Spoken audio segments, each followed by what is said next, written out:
छात्रों, मैं आज आपको प्लेटो की शिक्षा व्यवस्था के बारे में विस्तार पूर्वक अध्ययन कराऊंगा। इससे पूर्व हम प्रथम वीडियो में देख चुके हैं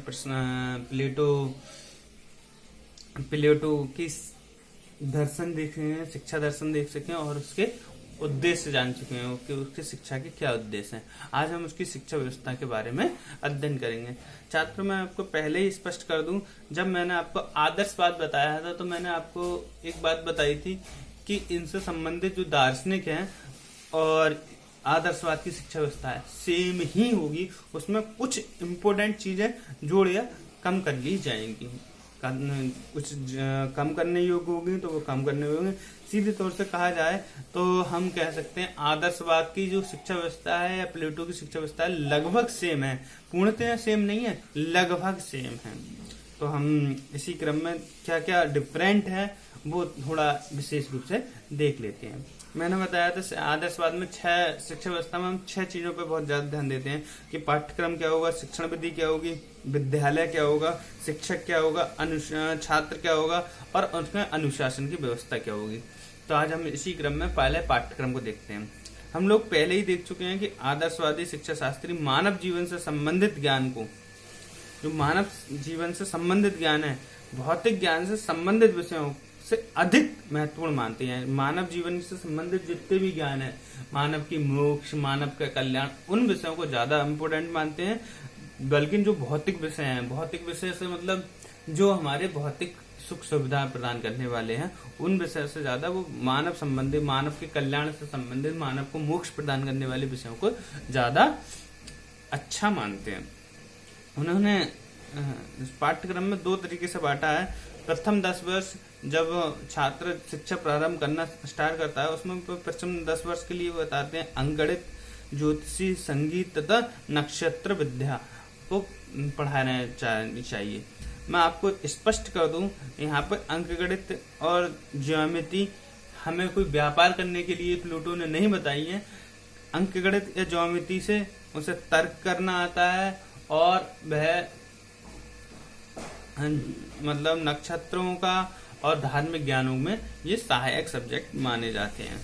इसके बाद कविता, गणित, खेलकूद, कसरत, सैन्य प्रशिक्षण, शिष्टाचार तथा धर्मशास्त्र का अध्ययन कराना चाहिए।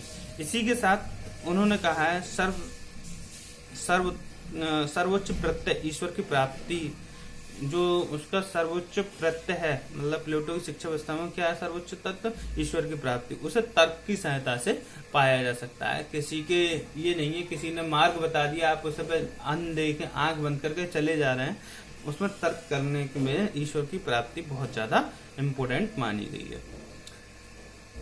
उसके बाद है उसकी शिक्षा, ये एक टॉपिक बढ़ जाता है शिक्षा स्तर। क्या है इसका शिक्षा स्तर? उन्होंने 7 भागों में बांटा है अपने शिक्षा स्तर को। पहले है शैशव अवस्था, ये होती है जन्म से 3 वर्ष या 0 से 3 वर्ष। बच्चों को देखभाल बहुत अच्छे से करनी चाहिए, बस शिशु को पौष्टिक भोजन देना चाहिए। ये उसकी पहला स्तर है शिक्षा का। फिर उसने नर्सरी शिक्षा बताई है। नर्सरी शिक्षा के लिए उसने बताया 3 से 6 वर्ष। इसमें बच्चों को अच्छी और शिक्षाप्रद कहानियों द्वारा सिखाया जाना चाहिए, शिक्षा दी जानी चाहिए और खेलकूद और मनोरंजन पर भी ध्यान देना चाहिए जिससे बच्चा खुश रहे। उसके बाद आ जाती है इसमें प्रारंभिक विद्यालय की शिक्षा। प्रारंभिक विद्यालय की शिक्षा से मतलब क्या है, उसने बताया है कि 6 से 13 वर्ष तक की अवस्था में प्रारंभिक शिक्षा दी जानी चाहिए, जिसमें गणित, नृत्य, संगीत, स्वास्थ्य संबंधित शिक्षाएं व धर्मशास्त्र का अध्ययन कराना चाहिए। ठीक, जिसमें मतलब गणित और नृत्य संगीत का पे बहुत ज्यादा ध्यान दिया है उसने 6 से 13 वर्ष। उसके बाद आ जाता है माध्यमिक शिक्षा। उसने माध्यमिक शिक्षा भी 3 वर्ष की बताई है, 13 से 16 वर्ष की। इसमें छात्र को अक्षर ज्ञान की पूरी जानकारी दी जाए, जिससे वह किसी भी संबंधित अपने विषय वस्तु को समझ सके। अब तक जो शिक्षा दी जा रही थी वो प्रारंभिक शिक्षा केवल उसे मौखिक रूप से दी जा रही थी और केवल प्रारंभिक शिक्षा में गणित में अंकों का ज्ञान कराया जा रहा था। अब उसे माध्यमिक शिक्षा में क्या करना है, 13 से 16 वर्ष तक बच्चों को अक्षर ज्ञान पर ज्यादा ध्यान देना चाहिए, जिससे वो अपने विषय वस्तु को पढ़ सके और जान सके। इसमें अक्षर ज्ञान के साथ काव्य पाठ और गणित के सिद्धांतों का भी अध्ययन कराया जाता है। उसके बाद आ जाता है व्यायाम काल।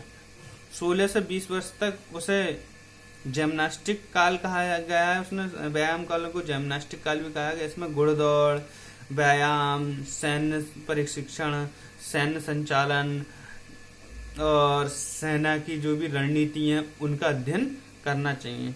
उन्होंने कहा है कि देश को आगे बढ़ाने के लिए सैन्य प्रशिक्षण अति आवश्यक है और व्यायाम वगैरह उसे करना ही चाहिए जिससे उसका शरीर स्वस्थ रहे। उसके बाद है छठा उच्च शिक्षा। उच्च शिक्षा 20 से 30 वर्ष के बीच में होती है, जिसमें अंकगणित, रेखागणित, संगीत, नक्षत्र शिक्षा और परीक्षा, इनके बारे में उसके अभी तक कोई परीक्षा नहीं होती थी। उसके बाद उसे कौशल सिखाए जाते थे व्यायाम काल तक। उसने क्या सीखा उसके बारे में कोई विशेष परीक्षा नहीं होती थी। उसके बाद जब उच्च शिक्षा के बारे में कहा, उन्होंने कहा है कि जब हम अंकगणित पढ़ाएं, रेखागणित पढ़ाएं, संगीत पढ़ाएं, नक्षत्र पढ़ाएं, उनको परखने के लिए अंत में परीक्षा देनी पड़ेगी। उसके बाद इसकी शिक्षा जाती है उच्चतम शिक्षा। उच्चतम शिक्षा कब है उसकी? उच्चतम शिक्षा से मतलब है 30 वर्ष के बाद शुरू होगी, वो 5 वर्ष की शिक्षा होगी, 30 से 35। अब वो परीक्षा कैसे? उस परीक्षा में हमें पास करने के लिए, उसे पढ़ने के लिए हमें प्रवेश परीक्षा देनी होगी। अगर हम प्रवेश परीक्षा पास कर लेते हैं तब हमें उच्चतम शिक्षा दी जाएगी, अन्यथा के रूप में नहीं दी जाएगी। ठीक, वैसे इसकी उच्चतम शिक्षा की 30 से 35 वर्ष हो जाएगी, मगर वो 30 वर्ष में नहीं हुआ तो 31 वर्ष से 36 वर्ष तक हो जाएगी। कहने का मतलब यह है कि 30 वर्ष के बाद जब वो परीक्षा पास कर लेगा उसके बाद 5 साल की उच्चतम शिक्षा व्यवस्था दी गई है। अब हमने अभी तक क्या देखा? शिक्षा व्यवस्था देखी थी। पाठ्यक्रम में हमने कहा पाठ्यक्रम हमें मान लीजिए ये थोड़ा याद ना रहे, इसमें केवल 2 बात बताइए पाठ्यक्रम में। प्रथम 10 वर्ष में क्या क्या पढ़ाना है, उसके बाद क्या क्या पढ़ाना है। ऐसे ही उसमें है दर्शन शास्त्र में शुरुआत में क्या पढ़ाना है, बाद में क्या पढ़ाना है। उसके बाद हमने कहा कि सेम वही होती है। शिक्षण विधि क्या होंगी भाई? प्रश्नोत्तर विधि उनकी सुकरात की थी, संवाद विधि सैम प्लेटो की थी। इन विधियों का ज्यादा प्रयोग होगा।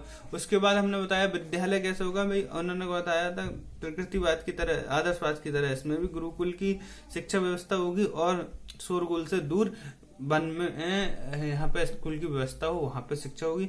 शिक्षक यहाँ पे मुख्य होता है भाई, जो शिक्षक होता है उसका कहना मानना पड़ेगा छात्र को, और छात्र गौड़ होता है मतलब द्वितीय होता है। और उसके बाद अनुशासन है। अनुशासन की व्यवस्था है। अनुशासन में क्या है? गुरु की आज्ञा, जो भी गुरु आज्ञा दे वही अनुशासन हो जाएगा और गुरु की आज्ञा का पालन करना अति आवश्यक है। उसके बाद मैंने इसमें 2 चीजें बड़ी सेम वही चीज रही जैसे आदर्शवाद में होती है। एक रहा बड़ा शिक्षा स्तर और दूसरा बड़ा सार्वजनिक शिक्षा। सार्वजनिक शिक्षा पर उसने बहुत ज्यादा बल दिया है कि उसने कहा लड़का लड़की को समान शिक्षा व्यवस्था दी जानी चाहिए, जिसमें उसने द रिपब्लिक नाम की मैंने बुक बताई थी। जब मैंने इसके बुकों के बारे में इसकी जो बताए थे, इसकी सबसे इम्पोर्टेंट बुक है ये, आपकी नेट सीटेट वगैरह में पूछ ली जाती है, the Republic. Thank you very much.